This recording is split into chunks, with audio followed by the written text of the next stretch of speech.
इतनी, और ये बेशर्मी के साथ धर्मेंद्र प्रधान को एक महामानव जन्मदिन की बधाई दे रहा है। अरे वो बच्चे जो मर गए उन पर तुम्हारे आंखों में आंसू नहीं आए, शर्म नहीं आई? बोल भी नहीं आया मैं, एक बोल भी नहीं आया, तो शब्द भी निकले।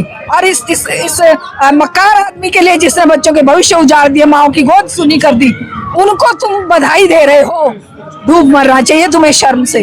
हम चाहेंगे हर एक बच्चा, हर एक महिला, कोई ऐसे रूम में जाकर सोने की वो ना करे, सब यहाँ पर आए और इस आंदोलन को जन आंदोलन बनाकर नई शिक्षा नीति के खिलाफ, क्योंकि नई शिक्षा नीति is the mother of all problems, सभी बीमारियों की जड़ ये एनईपी 2020 है। हमने उसे पढ़ा है, 650 पेज का जो ड्राफ्ट था इन्होंने जनता के लिए वेबसाइट पर डाला, केवल 1 महीने के लिए, किसी ने नहीं पढ़ा। मैं बड़े बड़े प्रोफेसर से बात करी, बड़े बड़े प्रिंसिपल से बात करी, किसी ने नहीं पढ़ा। बेचारे माँ बाप क्या पढ़ेंगे? तो हमारी ये लड़ाई जन जन तक। हाँ, जैसे ये लोग कहते हैं कि अगर शिक्षा प्राइवेट हो जाएगी, अच्छे लोग के हाथों में जाएगी, तो अच्छी शिक्षा दे पाएंगे, इसलिए ताले लग रहे हैं। लेकिन इसमें अमीर के बच्चे तो पढ़ लेंगे, लेकिन गरीब के बच्चे कहाँ जाएंगे? जय भीम, जय भीम। ये शिक्षा को मुट्ठी में, पूंजी की मुट्ठी में कैद करने का अधिकार जनता ना दे इन दरिंदों को, क्योंकि मैंने अभी भी कहा कि ज्ञान जो है वो इनकी बपौती नहीं है, एक पीढ़ी से दूसरी पीढ़ी को मिला है। प्राइवेट कोई भी धंधा देख लीजिए आप, क्या वो प्रॉफिट मोटिव के अलावा कुछ और होता है? जन सेवा के लिए किसी भी काम को इन्होंने किया आज तक? इन्होंने डेसी को मुट्ठी में कैद करके डेसी को डिसमेंटल कर दिया, इसको BSNL को बर्बाद कर दिया। क्या मिला जनता को? आज क्या मिला हुआ है? जनता के हाथ में ये केवल झुंझुना पकड़ा देते हैं। मतलब ये हमारे देश के रीढ़ को कमजोर कर दिए, रीढ़ को कमजोर। और प्राइवेट हाथ में अगर शिक्षा चली गई, और वो तो जा ही चुकी है, हमारे गरीबों के बच्चों को अशिक्षित रख के केवल गौरक्षक बनाया जाएगा, मतलब या कांवड़िए बनाया जाएगा, या इनको फिर वो किसी धर्म यात्रा में लगा देंगे, या किसी की जान लेनी है तो डंडा हाथ में देके। इनके खुद के बच्चे तो बाहर पढ़ रहे हैं। जो लोग इन सब बातों में आ जाते हैं, डंडा लेके, कांवड़ लेके आगे निकल चढ़ते हैं, इनको आप कुछ मैसेज दे दीजिए। देखिए, हम ये मैसेज देना चाहते हैं कि मेरे प्यारे बच्चों, तुम्हारी जो आने वाली पीढ़ियां तो बर्बाद होंगी, तुम भी बर्बाद हो। वहाँ नशाड़ी जाते हैं, वहाँ गुंडे बदमाश जाते हैं, और ये सरकार, मक्कार और बेईमान सरकार तुम्हारे ऊपर फूलों की वर्षा करती है। बच्चे जब अधिकार मांगते हैं, बच्चे जब अपनी जॉब की बात करते हैं, लाठियां बरसाते हैं, लाठियां खाते हैं, तब उन्हें आतंकवादी कहते हैं, टुकड़े टुकड़े गैंग कहते हैं। लेकिन जब ये कांवड़ लेने जाते हैं तब इनके पैर धोके पीता है, योगी पैर धोके पीता है, बेशर्म। और SP DSP और सबको बोलता है इनके पैर दबाओ, ये थक गए हैं। तो इस धोखे से बच्चों, मेरे प्यारे बच्चों, कांवड़ हो चाहे कुछ हो, छोड़ दीजिए। अरे मेरी इतनी उम्र हो गई, मैंने कभी कांवड़ नहीं देखी थी। मैंने जब से BJP सत्ता में आई 1998 से ये कांवड़ का धंधा शुरू हुआ है, धंधा है ये। कांवड़ किसी की श्रद्धा का प्रतीक है तो वो चुपचाप लाता था अपना और लाके अपने मंदिर में चढ़ाता था। आज इन्होंने इसको आवारागर्दी और गुंडई का अड्डा बना दिया है। तो प्यारे बच्चों, आपको ध्यान रखना है, आप भक्ति करिए, व्यक्तिगत रूप से आप स्वतंत्र हैं, भगवान को मानिए, अल्लाह को मानिए, जीसस को मानिए, लेकिन सामाजिक रूप से अपने जीवन को बर्बाद मत करिए। आप ये जो तुम्हें धोखा देने वाले लोग सत्ता में बैठे हैं, इनसे बचिए। इन लोगों को बताइए कि हम बेवकूफ नहीं है, हमें शिक्षा चाहिए, हमें कांवड़ नहीं चाहिए, हमें शिक्षा चाहिए, हमें गौरक्षा के लिए डंडा नहीं चाहिए, हमें हाथ में किताब चाहिए। और ये किताब किसी के बाप की दी हुई नहीं, हमारा अधिकार है। शिक्षा हमारा, जैसे हवा, पानी, बारिश सबके लिए फ्री है, वैसे ही शिक्षा भी सबके लिए फ्री होनी चाहिए। एक बार ताली बजाइए। मैम ने बहुत अच्छी स्पीच दी और हमारे बच्चों को बहुत ज्यादा मोटिवेट करने वाली बात कही। थैंक यू मैम, बहुत अच्छी बात कही आपने। मैं पर्सनली आपसे बहुत ज्यादा इंस्पायर्ड हूं। इधर आइए मैम। मैम की बातों से मैं प्रभावित हूँ। मैम ने न्यू एजुकेशन पॉलिसी 2020 पे बुक लिखी है, मैं बहुत प्रभावित हूँ। मैं कहना ये चाहता हूँ, मैं पिछले 19 तारीख से लगातार इस धरने को कंटिन्यू कर रहा हूँ। ठीक, मेरा टेट का पेपर TET सोनभद्र में, मैं इस समय खड़ा हूँ कहाँ? दिल्ली में खड़े हैं। दिल्ली में खड़े हैं। 2 तारीख को मेरा टेट का पेपर है सोनभद्र में।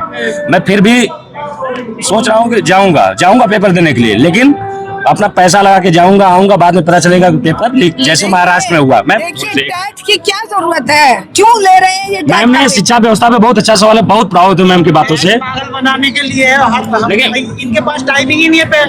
लेकिन ये बताइए कि आदरणीय धर्मेंद्र प्रधान जी आखिर इस्तीफा क्यों नहीं दे देते हैं? देश के युवा बड़े हैं। क्या मजबूरी होगी हमारे देश के प्रधानमंत्री की जो उनसे इस्तीफा नहीं ले पा रहे और वो दे नहीं रहे? मजबूरी ये है कि अगर शिक्षा अच्छी हो जाएगी तो अच्छे शिक्षक निकलेंगे, पढ़े लिखे सरकारी गवर्नमेंट कॉलेज में अगर टीचरों की जरूरत होगी, पढ़े लिखे बच्चे जाएंगे, अच्छे शिक्षक होंगे, गरीब के बच्चों को पढ़ाएंगे, वो आगे बढ़ेंगे। तो इसलिए इस व्यवस्था को खराब किया जाता है कि नीट का पेपर धांधली होगा तो अच्छे डॉक्टर नहीं मिलेंगे।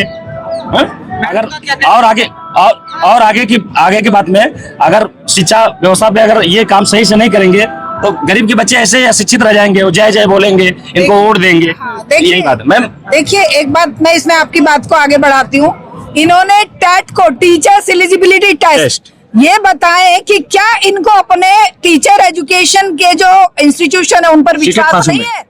क्या उनको उन पर विश्वास नहीं है? हमने तो टैट एग्जाम देकर नौकरी नहीं पाई, अब क्यों हमारे बच्चों को टैट के लिए मजबूर किया जाता है? आप जानते हैं अभी सुप्रीम कोर्ट ने क्या आदेश दिया है कि जो 20-20, 30-30 साल से टीचर नौकरी कर रहे थे, हमारे जैसे तो रिटायर हो गए, उनको कह रहे हैं तुम टैट पास करोगे तब तुम्हें नौकरी में आगे कंटिन्यू करने को मिलेगा। कितनी मतलब बदतमीजी की बात है। कोई 25 साल नौकरी करने के बाद वो 55 साल का हो चुका बंदा या 50 साल का हो चुका, उसे अपने स्टूडेंट के साथ बैठकर टैट देना पड़ेगा, वरना उनका प्रमोशन नहीं होगा और उनको नौकरी से बाहर कर दिया जाएगा। इसलिए मैम वो क्या साबित करना चाहते हैं कि आप में काबिलियत नहीं है, इसलिए यही बात है कि ये खुद काबिल नहीं है। इनके एग्जाम लेकर दिखाइए ना। इनको संविधान की एक लाइन का नहीं पता, इनको राष्ट्रगान तक नहीं गाना आता, इनको वंदे मातरम तक गाना नहीं आता, जिसके लिए लोगों को मारते हैं। और ये हमसे सवाल पूछते हैं कि तुम टैट दो, फैट दो, सीईटी दो, ये दो, नीट दो, फलाना दो, ठिकाना दो। तुमने स्कूल इतने अच्छे क्यों नहीं बनाए कि नीट की जरूरत ही ना पड़े? सीधा जाकर बच्चा मेडिकल में एडमिशन। मैम जो एनएपी 2020 पे बुक लिखी है, मैम जो एनएपी 2020 में जो बता रहे हैं ना कि मदर के लिए एक है बोझ सा, वास्तव में बोझ है। हम लोग टेट सीटेट में यही पढ़ते हैं, एनएपी 2020 हम लोग के एग्जाम में आता है, पढ़ते हैं। वास्तव में एकदम रियली सच बोल रही है मैम, मैं इनकी बातों से मैं प्रभावित हूँ। देखिए हमें ये कहना है कि हमें ना तो सीटेट देना है, ना हमें नीट देना है, ना हमें तुम्हारे दूसरे एग्जाम, कॉलेज में एडमिशन के लिए सीयूटी क्यों दे? अरे तुम इतने कॉलेज बनाओ कि सब बच्चे जो हायर एजुकेशन लेना चाहते हैं सबको सीधा दाखिला मिले। या तो तुम्हारी शिक्षा व्यवस्था, स्कूल जो है तुम्हारे बर्बाद कर दिए तुमने, अब कह रहे हो ताले लटक रहे हैं स्कूलों में 1.5 लाख स्कूल बन अनुपात। यूपी के शिक्षा मंत्री बोलते हैं जब भी शिक्षक भर्ती की बात होती है सदन में खड़े होकर कहते हैं कि टीचर और छात्रों का अनुपात समानुपात बराबर है। बकवास कर रहे हैं। एक टीचर के साथ केवल 30 बच्चों की रेशो होनी चाहिए। और दिल्ली में ही मैं आपको दिखा दूं 150 बच्चे पढ़ा रहा है एक टीचर। और गांव देहात की तो बात ही छोड़ दीजिए। ये कहते हैं कि सरकारी स्कूलों में बच्चे नहीं हैं। तुमने सरकारी स्कूलों में 1.5 लाख स्कूलों में एक टीचर 5 क्लास पढ़ा रहा है, जानते हैं आप? सही बात। ये खुद सरकार की रिपोर्ट है, ASIR की रिपोर्ट है कि एक टीचर मतलब ऐसे 1.5 लाख स्कूल हैं जहाँ पर एक टीचर 5वीं तक के, एक पहली से लेके 5वीं के बच्चों को पढ़ा रहा है। बच्चे हैं एक टीचर पे, एक मतलब 5 टीचर हैं, बच्चे हैं उस क्लास में 13, 14, 15। ये हमारी सरकारी, देखिए ये क्यों ऐसी व्यवस्था हुई?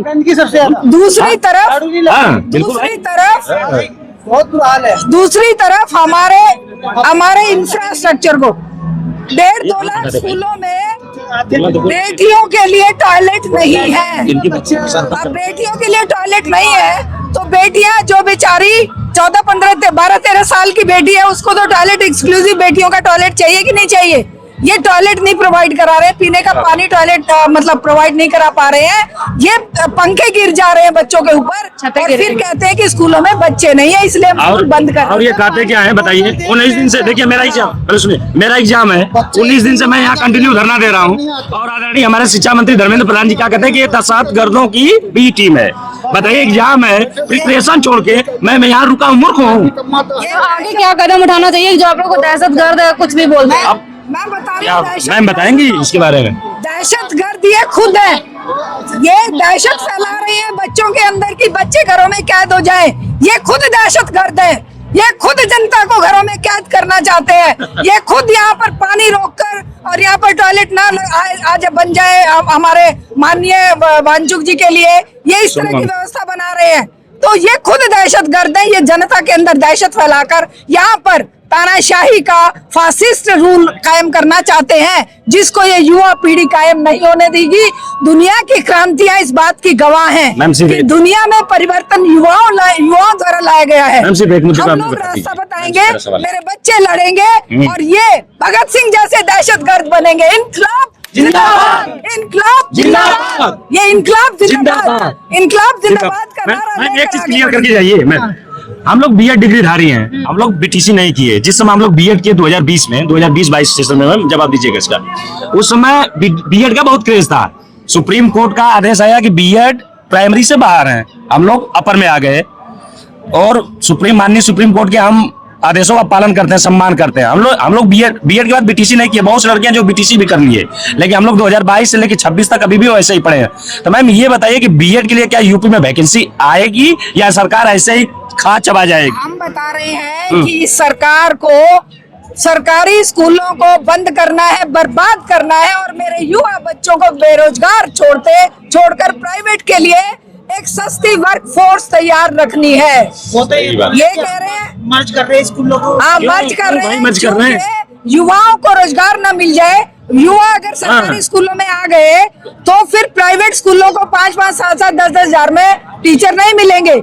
बीटीसी या बीएड या कुछ भी है, अरे बीएड कर लिया किसी ने, मान लो जहाँ पर क्वालिफिकेशन 10वीं पास थी और कोई एमए आ गया, तो क्या वो नॉन क्वालिफाइड हो गया? क्या वो क्वालिफाइड नहीं है? ये सरकार केवल बच्चों को बेदखल करने के लिए, ये रिजेक्शन की सरकार है, सिलेक्शन की सरकार। और हम लोग पैसा फंसाए अपना, और बीएड बीटीसी का स्कूल किसका है? सिर्फ नेताओं का। मैम सहमत है कि नहीं इस बात से? बिल्कुल, ये तभी तो सरकारी पैसा मोटी रकम वसूल है, 1-1 लाख रुपए। सरकारी स्कूलों को बंद करके, मर्ज करके, बच्चों को बेरोजगार रखकर, ये एक तरफ तो स्कूलों में पेरेंट्स को प्राइवेट स्कूलों में बच्चे भेजने के लिए मजबूर कर रहे हैं, दूसरी तरफ युवा जो बेरोजगार हैं उनको कम पैसे में प्राइवेट स्कूलों में 12-12, 10-10 सैलरी बढ़ानी होती तो मैम निकाल दिए जाते। सरकार में होता है। बस ये बता दीजिए कि हम लोग दहशतगर्द हैं, आप बता दीजिए। पूरे देश के अंदर जहां कहीं भी बहुजन समाज पर एट्रोसिटीज होती है,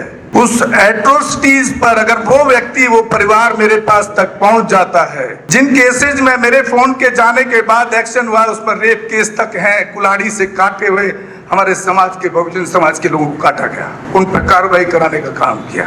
ऐसे सैकड़ों मनुवादियों को जेल भिजवा चुका हूं जो मेरे समाज पे, मेरी बहन बेटियों पर अत्याचार करते हैं। मेरे फिल्म प्रोडक्शन हाउस के अंदर अगर कोई आदमी इलेक्ट्रॉनिक मीडिया के अंदर जाना चाहता है या फिल्म लाइन में जाना चाहता है, उसको फ्री ऑफ कॉस्ट ट्रेनिंग में दे रहा हूँ और देता रहूंगा। धर्म पढ़ाएंगे आपको, रामायण, महाभारत, गीता, बाइबल और कुरान। दोस्तों, आपको पढ़ना होगा भारत का संविधान। 1984 में काशीराम साहब को ज्वाइन किया मैंने। जय भीम, जय भीम। और उस टाइम में 9th क्लास में पढ़ता था। उनके उस रास्ते पे काम करता हूँ। सामाजिक आंदोलन चलते रहना चाहिए, राजनीतिक आंदोलन चले या ना चले।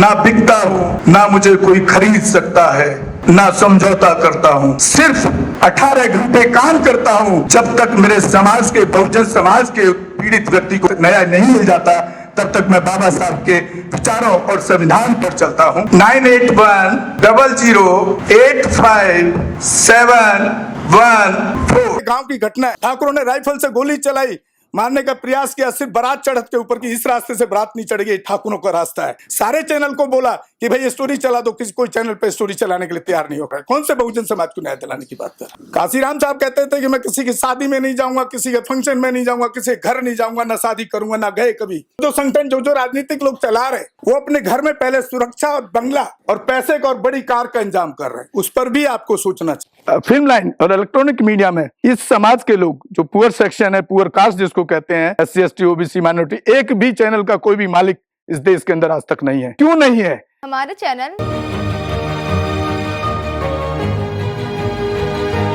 लाइक, शेयर, सब्सक्राइब देखना मत भूलिएगा। इसी के साथ आप लोगों से विदा लेता हूँ। जय भीम, जय भारत, जय संविधान, नमो बुद्धाय।